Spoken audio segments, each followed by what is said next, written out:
Well, this happened.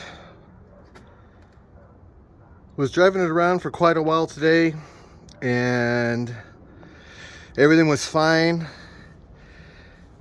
It wasn't until I came back home and dropped off some wood that I picked up, and then went to another town in the other direction to pick up aluminum sheet that I bought to do the little rear half doors.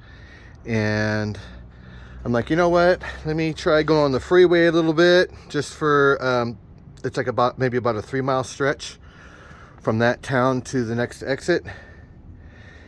And maybe about 2 miles or so into it, yeah, it started smoking pretty bad and stuff. And I mean, it's the hydraulic, with the power steering and the brakes. I was kind of barely able to make it home, but I did, which is good, obviously.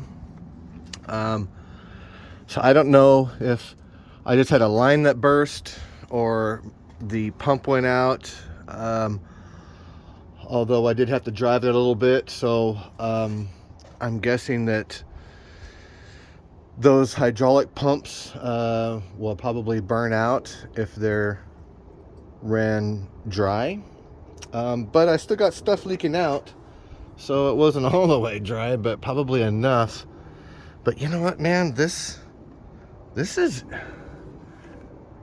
engine oil, though. So I don't know why that would be engine oil. But then the power steering issue and the brakes, I don't know. I'll just have to investigate it tomorrow once everything chills out.